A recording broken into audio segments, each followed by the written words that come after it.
Thank you. The Honorable Attorney Tomasio. Mr. Chair, thank you again for this opportunity. Yes, Attorney. Mr. Chair, very briefly, while recognizing the powers of this committee to hold a person in contempt, may I make a final appeal, Mr. Chair, to defer the implementation of the contempt order until after I have advised my client. That is a very humble request from this representation. Just a few days, and maybe we can submit something to clarify our position, and then if it's still the pleasure of the body to continue with it, and then we will abide by it, Your Honor. Just a deferment, not a revocation of the order of contempt, Your Honor. Just a few days, if this committee can find it in its hearts, Your Honor. Mr. Chairman. The Honorable Paduano. And what we expect in that 3 or 5 days? What do we expect? The committee wants I will, as I intimated to this honorable body, because I cannot lie to it, I'm under oath, I will be seeing my client tomorrow, and I will try to advise him with respect to the order, Your Honor. I will give it my best good faith effort, and I say this not only under my oath before this committee, but under my oath as a lawyer and as a member of the Philippine Bar. Thank you, Your Honor. So, the day after tomorrow, we will expect you and Pastor Kibuloy to be present in Congress? I will advise him. Yeah, but what I'm saying is, that will be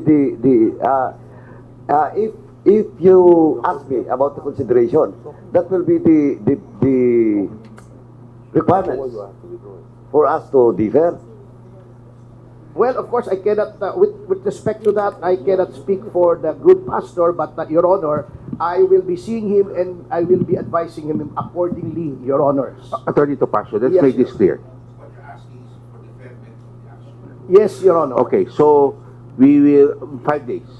So Yes, Your Honor. 5 days from now, if we do not hear from you, then we can now implement.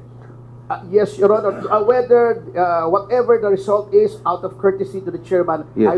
I will seek an audience with the honorable chairman to report to him, Okay. Your Honor, as a matter of courtesy. So there's no, yes, thank you very much. Anyway, so there's no withdrawal, no deferment. All we're asking is the implementation.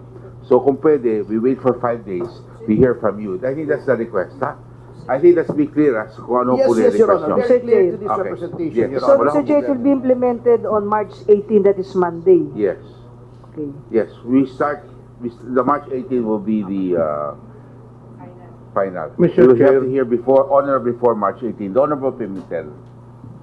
This is only a food for thought for all of us. Although it's hypothetical, however, Attorney Tomasio might be asking for a furlough, for a 5-day furlough, but we know all very well that Pastor Kibuloy at this point in time is already a flight risk. So baka naman ang humihingi ni Pastor Kibuloy to give time so that Attorney Tomasio humihingi ng palugit para makaalis na si Pastor Kibuloy out of the country. Hindi po ba there are already rumors? So it would be a dangerous precedent on our part. Yun lang, Mr. Chair. I think dapat pag-isipan natin to our colleagues, if you give 5 days, he can easily, we know that Pastor Kibuloy has a fleet of planes. Anytime pwede siyang umalis.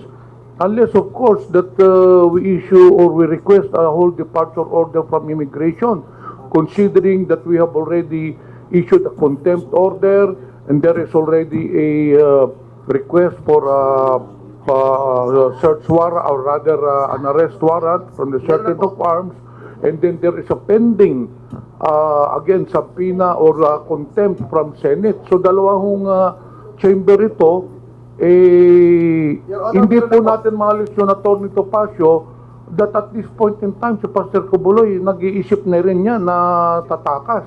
Hindi na nga nagpapikita. Even sa social media, he issues statement incognito.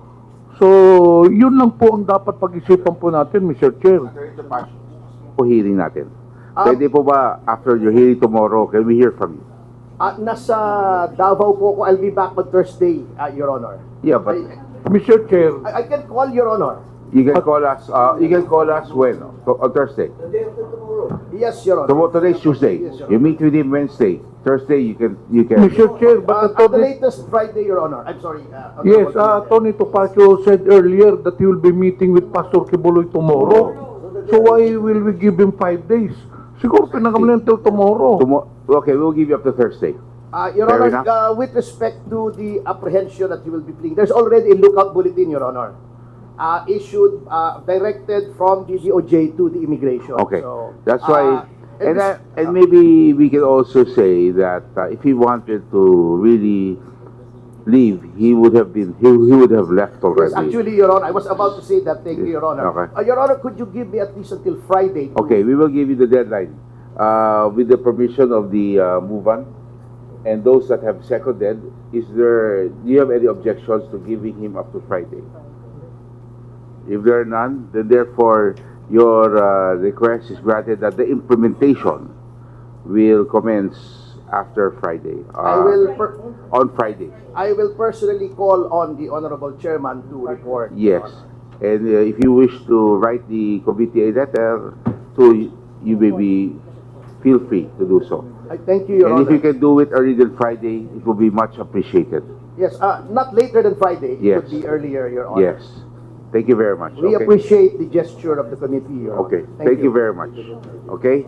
So that is clear that the contempt charges stay, but we will give them 3 days after his one-on-one meeting with Pastor Kibuloy in Davao. Thank you very much, Thank you Your very Honor. much. Mr. Chairman, Yes.